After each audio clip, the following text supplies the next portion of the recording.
উঠুন মা বোনেরা উঠুন। কে তোর বাপক ডাকতে দুঃখ লাগায়? তুই খালি মা বোনক ডাকিস কে? মা বোনক ডাকিস কে? ওই আব্বা কো টাকা লাগবে কথা ঠিক কিনা? এদেশের শতকরা 40% মানুষের হাসিল পার, চুলার পার, বাড়ির বাড়ি। এই দুটোর সময় উঠে আপনার স্ত্রী বাহিরে একা একা বসে থেকে ভাত পাক করে, ভাবু করে, আপনি লাখ ডেকে ঘুম পাড়িচ্ছেন। 3:30টার সময় ভাত লিয়াদা শীতালু থুয়া ডাকিচ্ছে স্ত্রী, নইমের বাপ ওঠেন ভাত খান। তখন আপনি 2 ডাক দিতি, এইভাবে হাত ধরে কিনে দেয়, শর্ট করে এটা কি রসুলের আদর্শ? এদেশের মা বোনদের এত দয়া, এত এত ভালোবাসা, রক্তের বন্ধন নাই, অথচ 3 কথা দিয়ে আপনার স্ত্রীকে পেয়েছেন। এই স্ত্রী যখন দেখে আমার স্বামীর জ্বর ছাড়ে না, সাথে সাথে ওই স্ত্রী চোখের পানি ছেড়ে দেবে, আল্লাহ আমার জীবনের বিনিময়ে আমার স্বামীকে তুমি সুস্থ করে দাও। আমার ভাইরা, চেয়ারম্যানও ভালোবাসেন 6 ধারা চাউলের কার্ডের জন্য, মেম্বারকে ভালোবাসেন পায়খানার পাটের জন্য, এমপিকে ভালোবাসেন বেকার চাকরির জন্য। আর আমার রাসূল বলেছেন তোমার স্ত্রীকে ভালোবাসবা জান্নাতের জন্য। জোরে কোন মারহাবা। এই যে প্যান্ডেল ডান দিকে, এই প্যান্ডেলে হাজারো মা বোনেরা বসে আছেন, দোয়ার খনি, মাথার মনি, যাদের পেট থেকে নবীদের জন্ম, যাদের পেট থেকে হাফেজের জন্ম, যাদের পেট থেকে বক্তার জন্ম, যাদের পেট থেকে ডাক্তারের জন্ম। এই মায়েরা এত বড় দামি জাতি। এই মাদেরকে যদি আমরা ভালোবাসতে পারতাম, মুখের যদি মিষ্টি দিতে পারতাম, এই মায়েরা আমাদেরকে পায়ের তালা জিহ্বা দিয়ে চেটে চেটে দিত। কিন্তু স্ত্রীকে আমরা ভালোবাসি না। শতকরা আমি হিসাব করে দেখেছি, আমি একটা গায়ের সার্ভে নিয়ে দেখেছি, মহিলাদের সাথে একটু কথা বলে অন্য দিয়ে রিপোর্ট দেয়, ভাই আপা বলেন তো আপনার স্বামী কেঙ্কা আচরণ করে? কয় অকাম। আমিও আগে আর ভাত খাচ্ছি। শতকরা 40% স্বামী স্ত্রীর দিকে হেসে কথা কয় না, সবসময় রাগ, সবসময় অস্থির ব্যাপার। নিজের বয়স দেখে মন ভরে না, আত্মতৃপ্তি পায় না, অথচ মানুষের স্ত্রী কালো কুচকুচে তার দেখে কয় সালাম আলাইকুম ভাই, ভালো আছে?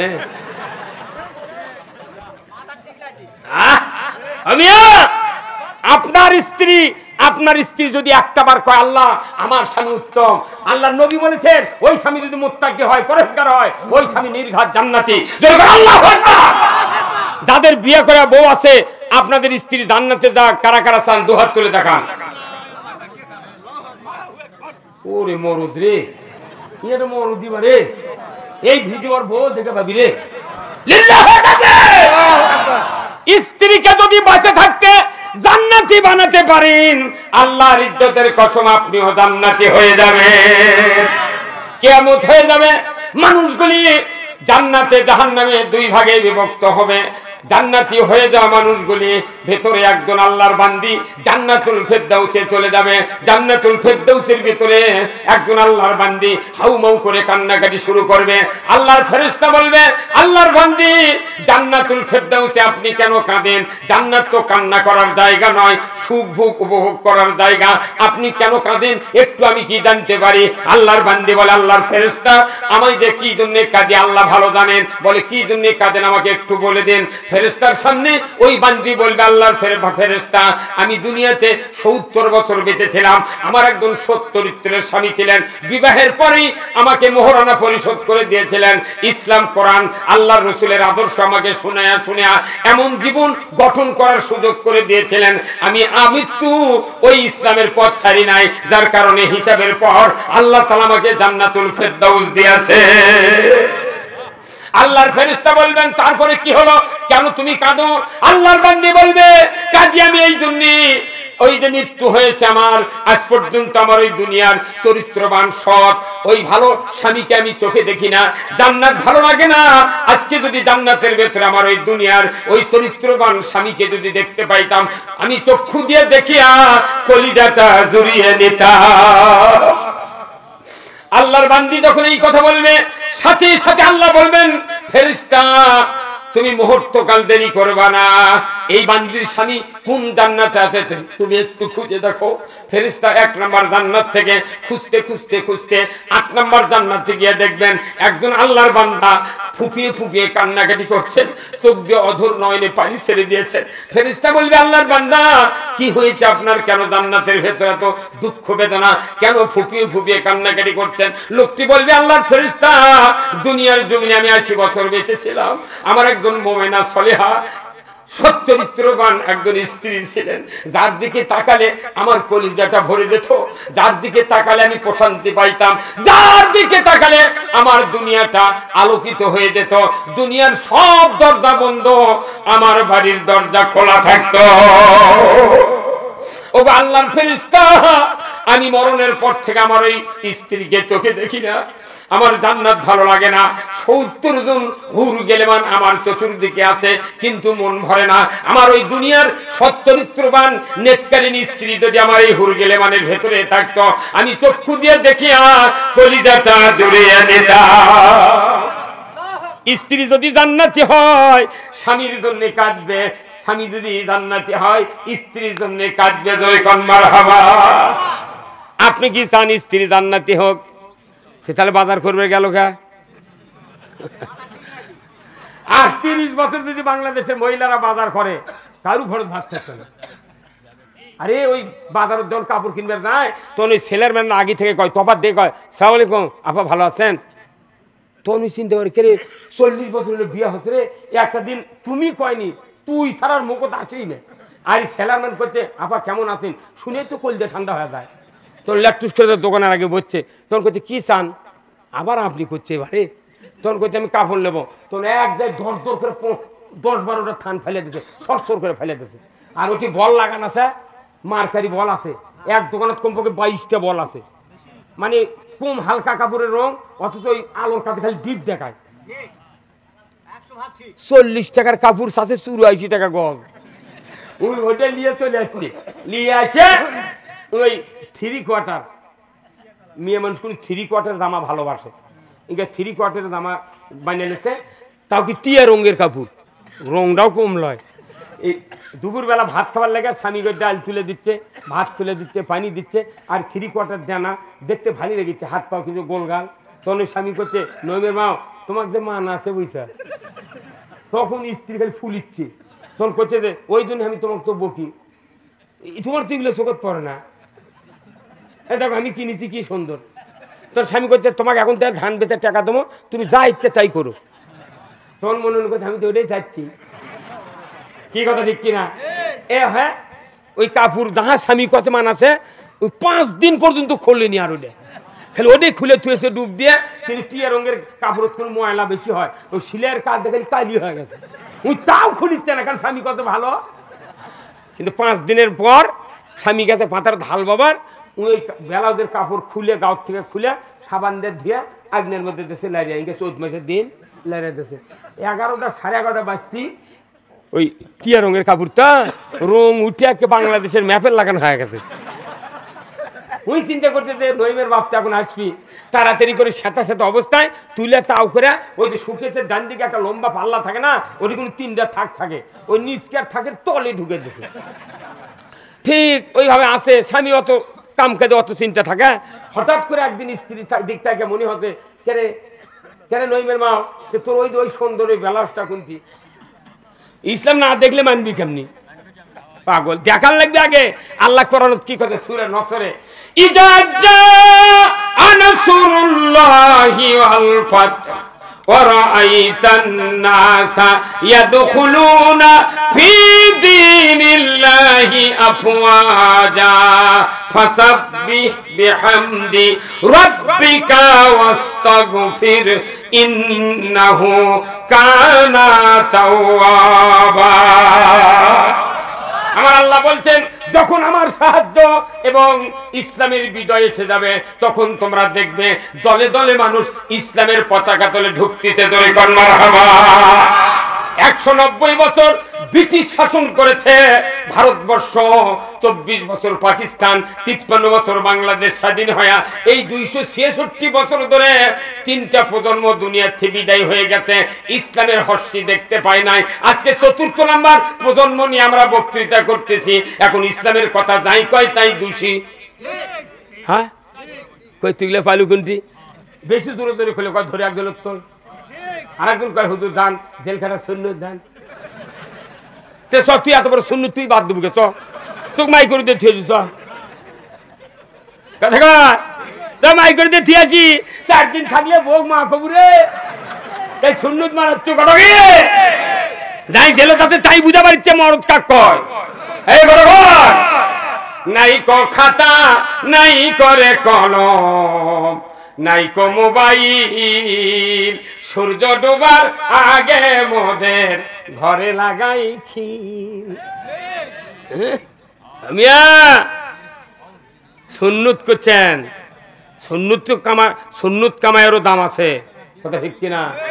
আপনার পকেটে যদি 22টা যদি মেসাক থাকে নবীর সুন্নত, 22টা মেসাক পকেটে পকেট ছিঁড়ে যাচ্ছে, আপনার জীবনে কেউ গাইলাবে না।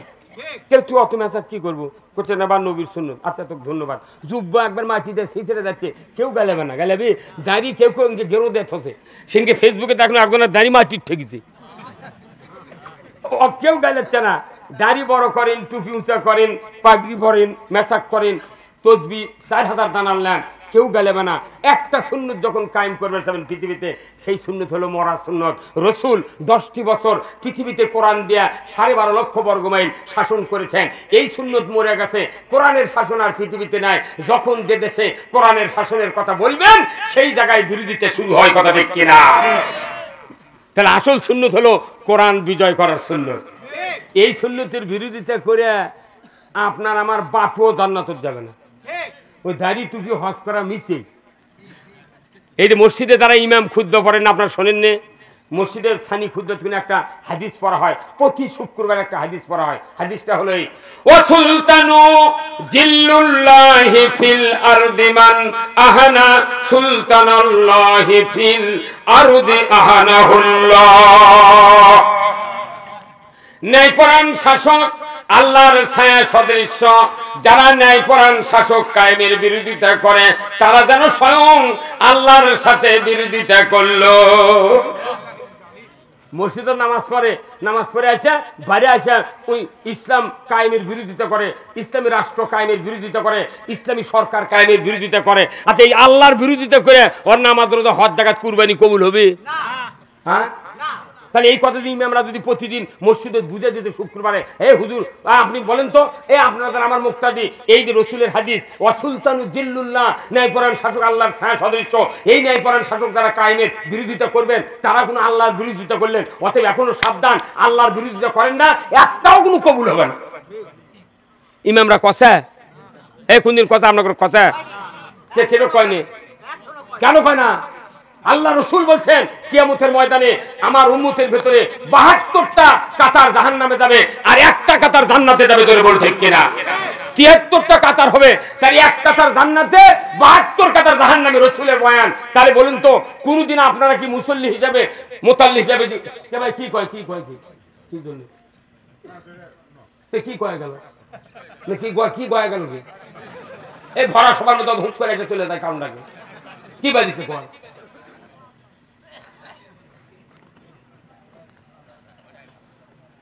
কি বলতেছিলাম? আল্লাহ নবী বলছেন আমার উম্মতের 73টা কাতার হবে হাসরের ময়দানে, তাই 72 কাতার জাহান্নামে যাবি, এক কাতার যাবি জান্নাতে। তাহলে আপনারা এই যত লোক এখানে আমার সামনে বসে আছেন বহুদিন হলে নামাজ পড়ি, তার 70 বছর বয়স, উনি কমপক্ষে 60 বছর হলে নামাজ পড়ছে, কথা ঠিক কিনা মসজিদে? তাহলে প্রত্যেকটা লোক নামাজত যান। তাহলে একটা দিন একটা লোক কথা যে হুজুর আপনার বহু চাপা শুনেছি, যে দল জান্নাতত যাবি এক দল, ওই এক দলের থাকার বুদ্ধি কি না কন্ত কছেন? হ্যাঁ আপনার কন নিকা ওটা ওই সাইদি কবি, যুক্তিবাদী কবি, কথা ঠিক কিনা? নষ্টের মূল গুরু ঠাকুর হল জুম্মা। মসজিদে যদি আসল লোক তৈরি না হয়, এগুলো টাকা দিয়ে বক্তা গিয়ে এসে আসল লোক তৈরি হবে না। বাবরে আমাকে বক্তৃতা করার জন্য কি চাপ দেয়, হুজুর ডেট দিতে হবে, সেদিনকে আমার বাড়ির সার্কেল এসপি সার্কেল গেছে, ওসি গেছে, সেকেন্ড অফিসার গেছে, এই বাড়ির তদন্ত ওসি গেছে, তারপরে আইসি গেছে, ডেট দিতে হবে। কি করবো, মাথায় নষ্ট রে, বা গায়ের মানুষ কোথায় আজ যুক্তি ওইদিক ধরে লে যাবি রে। হ্যাঁ না দেখি তো কি করে আর বুঝি। পরে বাড়ির মধ্যে বসে নাস্তা দিলাম, বলছে হুজুর একটা ডেট নিবে রাখছি। ওই সার্কেল বলতেছে আমার মামার বাড়ির সভা, তে আনার একটা ডেট দেন হুজুর। আমি কিন্তু ডেট তো নাই, একটা ডেট খালি সাদুল্লাপুর আছে 9 তারিখে গতকালকে, সেই ডেট ওরা করতে যেন বদলান লাগবে, তা আপনি যদি ডেট নেন 9 তারিখে পারবেন? বলছে এটা কবুল। কত নেতাক ধরে আমাকে ডেট দিচ্ছে, মনে হচ্ছে সভা করায় বোধহয় জান্নাত। তাহলে এত বক্তৃতা করে ইসলাম বিরোধী হয় লোকের বসে আছে আর কোরআনের বক্তৃতা করছে। কিয়ামত পর্যন্ত যদি বক্তৃতা হয় জিবরাইল দিয়ে, তাও বাংলাদেশ ভালো হবে না যদি আইন কায়েম না হয়। এই বাংলাদেশে কোরআনের আইন কায়েম হোক। কারা কারা চান দুহাত তুলে আল্লাহকে দেখান। লিল্লাহে তাকবীর, নারায়ে তাকবীর, নারায়ে তাকবীর, নারায়ে তাকবীর। আল কোরআনের আলো, আল কোরআনের আলো, কোরআন হাদিস যেখানে দুনিয়ার মুসলিম, লিল্লাহে তাকবীর। সব মানুষ বাংলাদেশের সংসদে আল্লাহর আইন চালু হয়, এটা স্লোগান দেওয়া লাগবে, তবে এই দেশের ইসলাম কায়েম হবে। কিন্তু এখনো মৌলবীরাই কয় আল কোরআনের আলো ঘরে ঘরে জ্বালু। আজকে গতকালকের আগের দিনে পরশুদিন ফেসবুকে দেখেছি ঢাকা মিরপুরে আবাসিক হোটেলে 12-14 জন যুবতী নিয়ে ওটি দেহ ব্যবসা শুরু করছে। নাউজুবিল্লাহ। পরে কি বাংলাদেশের ঢাকার যদি এগুলো হয় তাহলে এগুলো আশেপাশে তো আমতলায় চলিচ্ছে। 5 মিনিট লাগবে জানা বন্ধ হতে, 5 মিনিট। চুরি বন্ধ হতে তো দেরি লাগে, আর জানা বন্ধ হতে 5 মিনিট লাগবে। আমার আল্লাহ বলছেন লা তাকরাবাস জানা, তোমরা জানা করো না, জানার ধারি কাজ যায় না। কিন্তু জানা যদি কেউ করে, বিবাহিত পুরুষ বিবাহিত নারী, তাহলে পুরুষের কোমর মহিলার সিনে পর্যন্ত মাটির মধ্যে খাড়া করে পোঁত দিয়া ও আদলা পিকে টিপ দিয়া কিংবা পঞ্চগড়ের পাথর দেওয়ার হাড্ডি গুড্ডি মাটির সাথে মিশে দিয়া একটা বিচার যদি বাইতুল মোকাররমে ডিসেল লাইনে দেখানো হতো, বুড়া বুড়ি সোরা সুরি, যুবক যুবতী, শিক্ষক ম্যাডাম, চেয়ারম্যান ভাইস চেয়ারম্যান, চ্যাংরা চেংড়ি, জানা করা তো দূরের কথা, মিস কল দিতাম না। তাহলে এই আইন দরকার না বক্তৃতা দরকার? বাংলাদেশে জানার সব চালু করা আছে, কিন্তু জানা হচ্ছে ধরতে পারতেছেন না। আমরা বুঝি, আমরা ইমামতি করি, 45 বছরের ইমামতি করি। মসজিদের লোকেরা বলে যে হুজুর জানার বিরুদ্ধে কথা কন্ত, দেশ পেপার খুললি জানা। আমরা তখন মসজিদে সেই হারে হাদিস দিয়ে শাস্তির কথা বলি, কিন্তু দেখা যায় মসজিদের মিম্বর থেকে কিছু কিছু যুবক চোখ, তখন আমি চিন্তা করি এই ব্যাটারই কাম। জানার একটা বিচার বাংলাদেশে হলে কোন জানা থাকবে না। জানা বন্ধ হলে হিন্দুর উপকার, আওয়ামী লীগের উপর, বিএনপির উপকার, জামাতের উপকার, তবলিগের উপকার, সাধারণ মানুষের সবার জন্য উপকার। জানা বন্ধ হলে শান্তি আর শান্তি। পৃথিবীতে 2টা আইন যদি কায়েম হয়, মানুষের ঘরে ঘরে নিরাপত্তা কায়েম হবে। 1 নম্বর হলো জানা, 2 নম্বর হলো চুরি। চুরি বন্ধ হলে দরজা খুলে দিয়ে মানুষ ঘুম পারবি। আর এখন 2টা হাজবল, 3টা চাবি, 6টা লাঠি, 5 বুদ্ধ হুন্ডলিয়ে গেছে।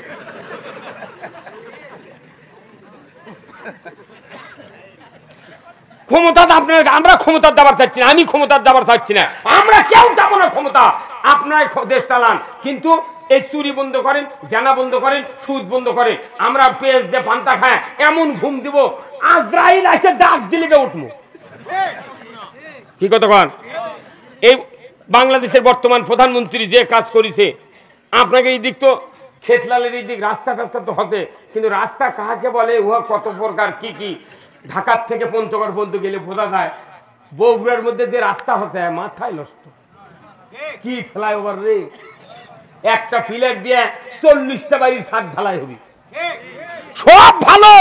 কিন্তু আল্লাহ রসুল বলছেন ন্যায়পরায়ণ বাদশা, ন্যায়পরায়ণ শাসক, তারা আল্লাহ আরশের নিচে জায়গা পাবে।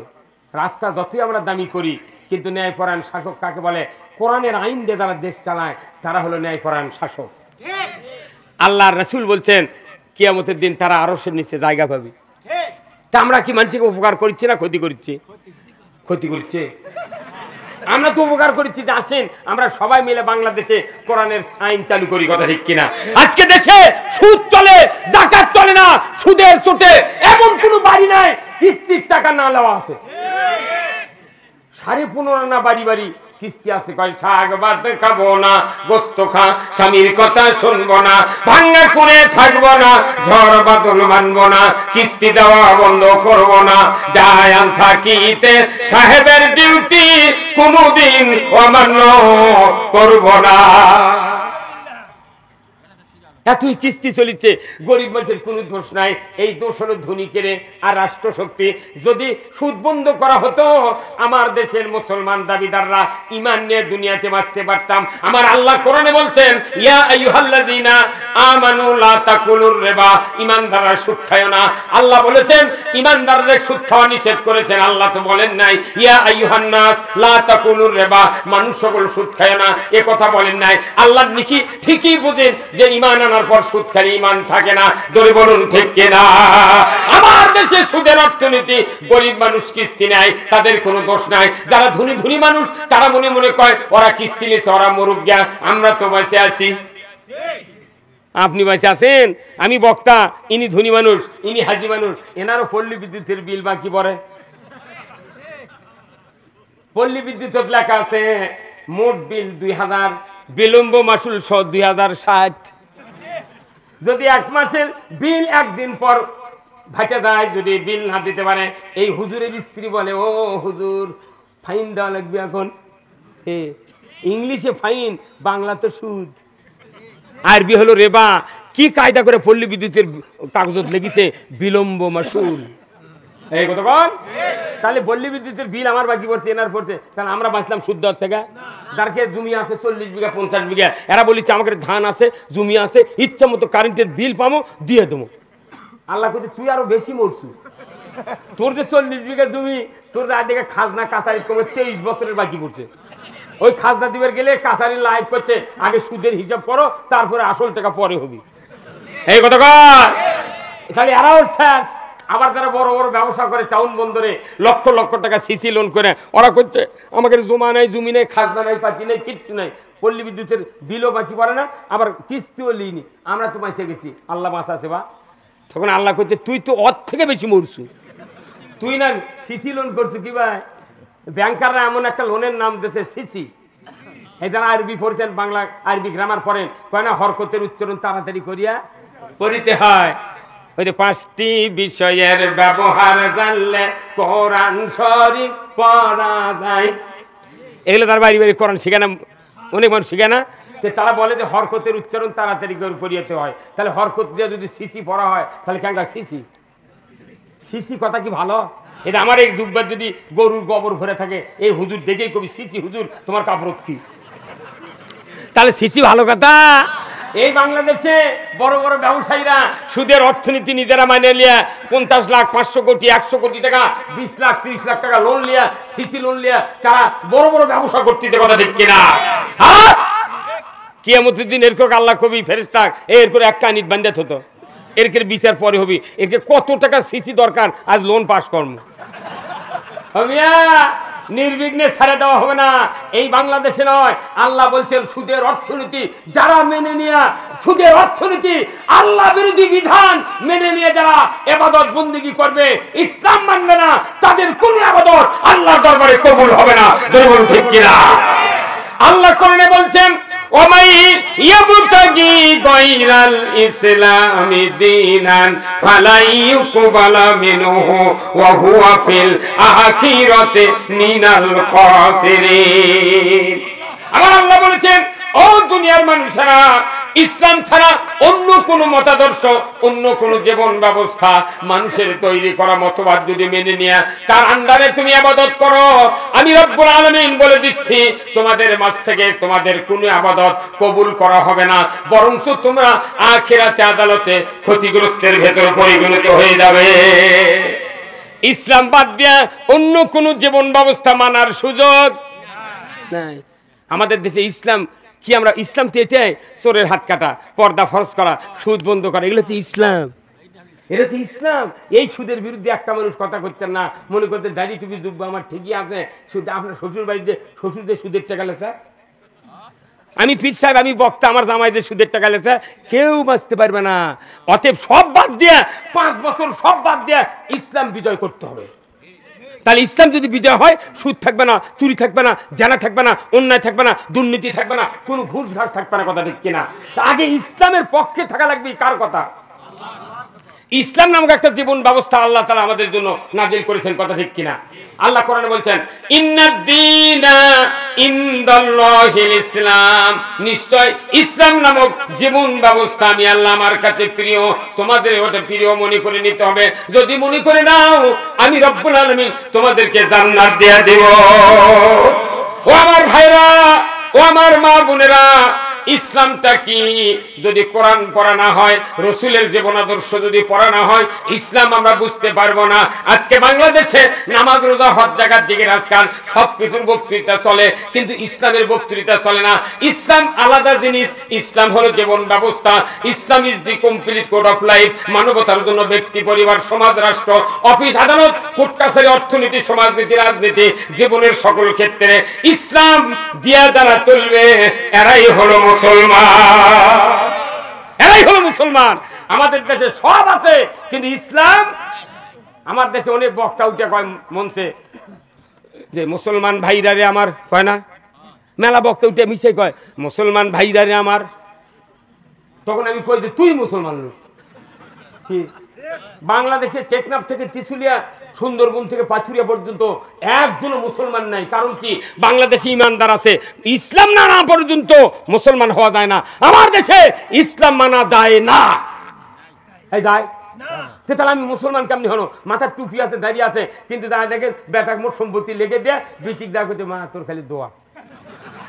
সাহস কি রে বা?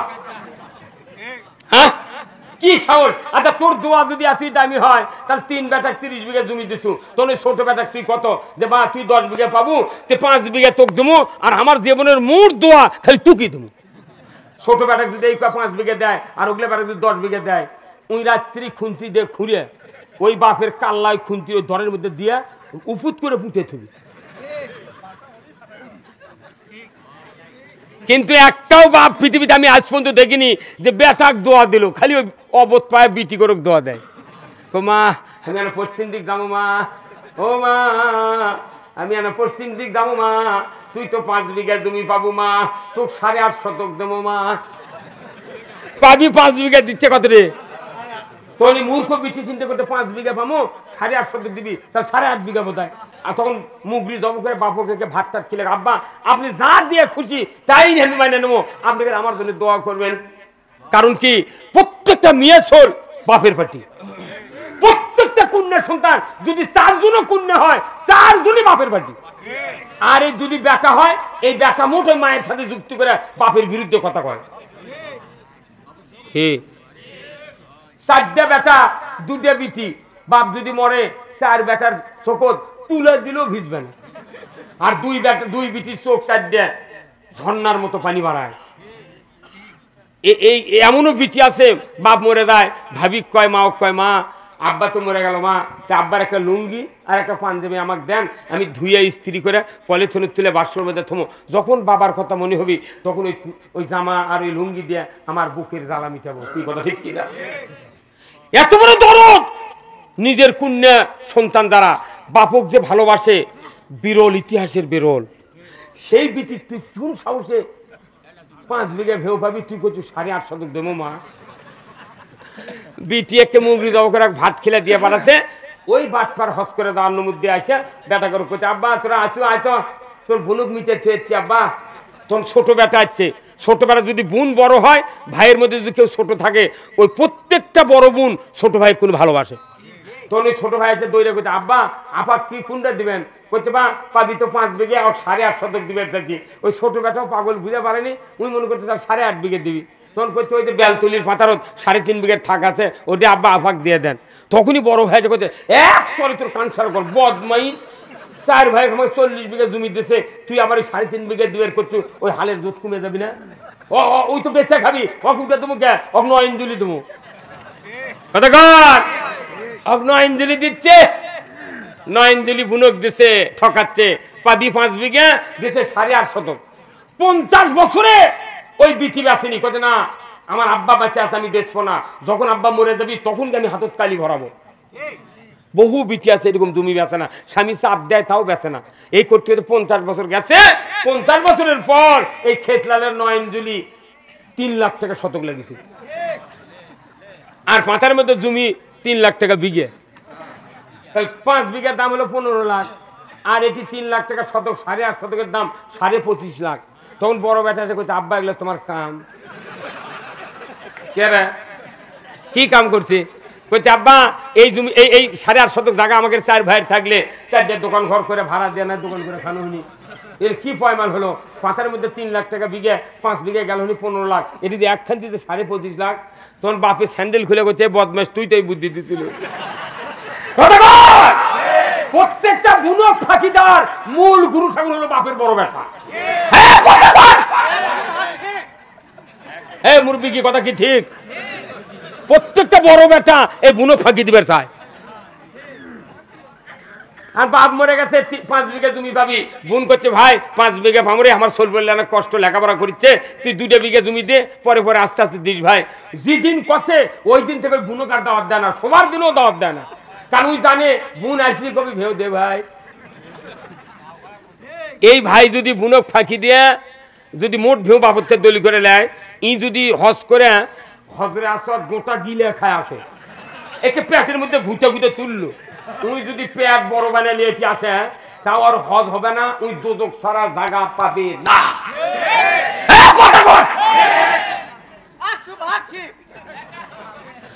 মান কাতা মিরাসাহু কাতা আল্লাহু আবদি। আমার রাসূল বলেছেন, ও দুনিয়ার মানুষেরা, যারা তোমরা অংশীদারিত্ব থেকে কন্যা ছেলে আত্মীয়কে তোমরা ঠকিয়ে দাও, ফুফুকে জমি দাও না, বোনকে দাও না, ভাইকে দাও না, যাকে দেবে না, আমার নবী বলেছেন ওই ব্যক্তি তোমরা তোমাদের নাম আল্লাহ সাথে সাথে বান্দার তালিকার থেকে কেটে দেয়। যার নাম বান্দার তালিকার থাকে না, ই যদি 14 লাখ টাকা দিয়ে হজ করে, এর হজ হবে না। কি কথা কয় মিয়া? খালি নামাজ রোজা করলি জান্নাতে যাওয়া যাবে না, সবচেয়ে দরকার হক্কুল্লাহ হক্কুল ইবাদ। হক্কুল্লাহ যদি আপনি দুই একটা তরক হয়ে যায় আল্লাহ মাফ করতে পারে, কিন্তু হক্কুল ইবাদ বান্দার হক থেকে কাউকে যদি আপনি বিতাড়িত করেন আপনার কঠিন সমস্যা হয়ে যাবে। কথা ঠিক মুসলমান কোথায়? আজকে জাতির সব ভালো, বাপগুলো যে এত বড় খারাপ রে। একই পেটের থেকে তুই বেটা জন্মাছু, বিটি জন্মাছু, তোর বিটি তো গলা ধরে চুমা খায় রে, আর বেটা উঠি তুই জ্বরে পড়ে তুই ঘরের মধ্যে বারান্দা দিয়ে ঘুরে আর যায়, একটা দিন ভুলকি দিয়ে কয় না আব্বা ক্যাঙ্কা আছু, কয় না। আর বিটি মাও যদি কয় মা তোর বাপের জ্বর হতে, বিটি 14 বার ফোন করে প্রতিদিন, মা আব্বার কি মাথার পানি দিয়ে দিছু, আব্বার কি জ্বর সারিছে, 10 বার শুনি। সেই বিটি কই ভেউ না দিয়া বেটা ভেউ দিয়া কইতে ময়না তুই চুল বাবা, তোর বাটাম যদি না ফাটায় কি করছিস? কি কথা ঠিক কিনা?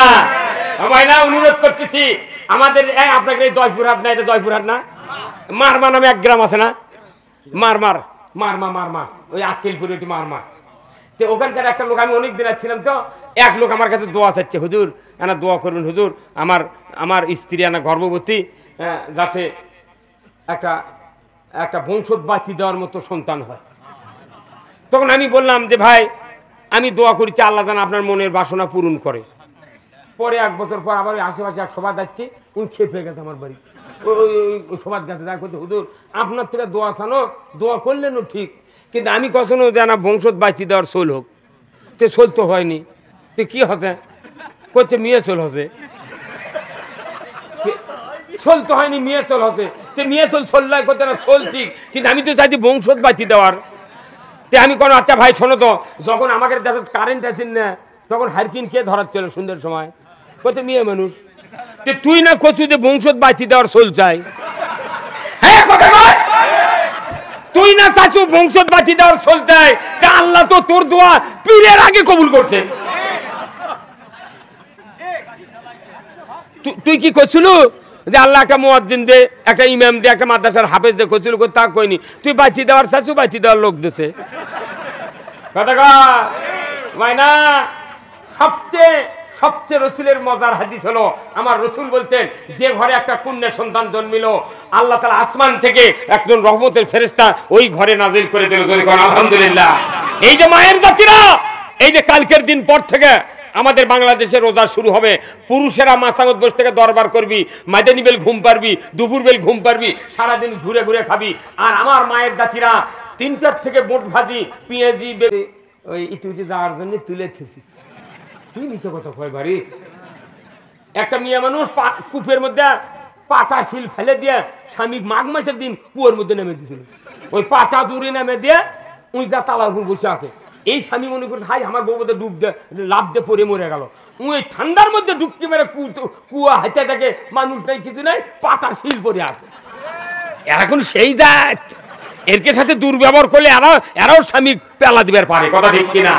মেলা বউ আছে বাংলাদেশে, বড় বড় মানুষের বউ আছে, তারাও এমন একদিন কথা ওই স্বামী যে আমিও আগে তোর ভাত খাচ্ছি, কিন্তু এটা মানুষ কোলার ইজ্জত যাবি দেখুন কাকু কয় না। ওই মনে মনে কয় কষে কষে, কেউ যাতে না শোনে, এই কথা ঠিক কিনা? এখন ওই স্ত্রী ওই তুলেছে অনেকদিন পর করতে গেলে ওই বেলাও করতে ইটুটি যাওয়ার জন্য তুলেছিস। আচ্ছা, তো এখন একদিন করছে কি, ওই গাঁও আপনাকে এদিকে স্বপ্নপুরী যায় ভাই, এই স্বপ্নপুরী যায়, এই স্বপ্নপুরী গেছে একটা গ্রামের মানুষ, তো অক কথা তুই যাবো না ভাই, কোথায় ভাই টাকা পয়সা না, আমার মনের শান্তি নেই, বউ জিডে এনে দিই সেটাই মুখ ফেলে দেয়, উলাবো নাই, তোরা দাম করতে না, তুই না গেলে আমরা যাবো না। অকেককে বাসত করে তুলে নিয়ে গেছে। স্বপ্নপুরীদার সবাই যার যার স্ত্রী সোলপোলের মতন কাপড় কিনেছে, কিন্তু উই আর কেনে না। তোর কে ভাই তোর মন এত খারাপ কে, টাকা তো তোর পকেটে আছে, কোথায় আছে ভাই, তোর কে বউ ভালো, তোরা কিনে নিয়ে যা, আমার বউ খারাপ রে, যদি কিনে নিয়ে দেয় মুকুতি ফিকে পারে, আমি আর কেনবো না, লোক থাক। তোরা জোর করে পেটিকোট মেক্সি আর এক বেলা ওদের কাপড় কিনে দিয়েছে, দিয়ে ব্যাগত থসে। এখন ওদের নিয়ে বাড়ি যাচ্ছে।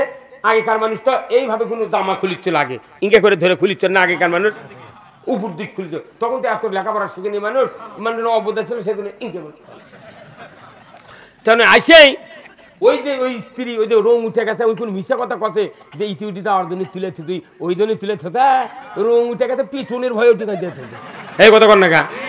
এখন ওই দিন নিয়ত করেছে, এখন থেকে আমার স্বামী যদি সালার চট কিনে দেয় তাও আমি ওটাই পরিধান করব, জীবনী স্ত্রী স্বামী আমি কোনো কটু কথা বলবো না, এই নিয়ত করে ওই থসে। আর যেদিন আমার স্বামী সালাও যদি কিনে এনে দেয়, ওই দিন আমি চুমা খাবো, ওই কাপড় চুমা খাবো, এটাই নিয়ত করে বসে আছে বাড়ির। এর মধ্যে স্বামী আসছে, ব্যাগ ওর হাতত দিয়েছে, দিয়ে উনি এখন এই কাপড় খুলিচ্ছে, স্বামী খুলিচ্ছে কাপড়, আর ওই ব্যাগ লেগে মেলে দেখে যে ওই মেক্সির কাপড় ব্লাউজ। তখন ওই চিন্তা করছি তো আমার নামে আনছে, তখন ওর থেকে একটা ব্লাউজের কাপড় মেক্সি কাপড় একবার বাইর করে ইঙ্গা মুখত দিয়ে চুমা খেতে। কিন্তু এই কাপড় এই পাঞ্জাবি বা শার্ট খুলতি উনি তল দিয়ে ধোপাতে দিয়ে চুমা খেলো। তখনই কাপড় খোলা হয়ে গেলি, কোথায় শোন নইমের মা, তুই এই কাপড়ের চুমা খেলু গা, তুই আমার চুমা খাইতে, তুই আর চুমা খেলু গা, হ্যাঁ কথা বল, তুই আমার চুমা খাইতে কাপড়ের চুমা খেলু গা। করছে দেখো নইমের বাপ, আমি এখন আর কমো না, না তুই না করলে আমি ডুবো দেবো না, ভাতও খাবো না। করছে তাহলে আমি বলবো নি, রাত্রে বলবো নি। আচ্ছা ঠিক আছে, ভাত খাতে এক হাতে সব শোল বলতাম সোচে, রাত্রে করছে তুই কেটক চুমা খেলু, তুই করছে কিছু তো কবে না, কে তুই চুমা খাবি কি কমো, তো কি হবে তো? করছে মারবে না তখন, কে বাপ তোর মারার কথা করবে না, করছে না সেটা করছি, তুমি তো আমাকে বকবে না, কিছু কমে না, করছে না কিছু কমে না, তুই নির্ভয় ক। তখন বউ করছে শোনো, ওই যে টিয়া রঙের কাপড় তুমি কইছিলে মান আছে ফাইন, আমি তো লেসোনো, কিন্তু 5 দিন গাঁত দেওয়ার পর যখন ধুয়ে দিছি, রং উঠে বাংলাদেশের ম্যাপের লাগানো হবে, তোমার মায়ের ভয়ে আমি ওই আলমারির তলে থুছি, আর তোমার কচনে ইটি উঠি যাইতে গাওয়ার দম, ওটা মিশা কথা কচনে। তো আমি সেই দিনই নিয়ত করছি, আমার স্বামী যদি সালার চটো কিনে দেয় তাও আমি সেটা প্রথম আগে চুমা খাবো। তো সেই দিনই চুমা খাতনো। এইরকম বউ আছে না নাই? এই দরকার আছে না নাই?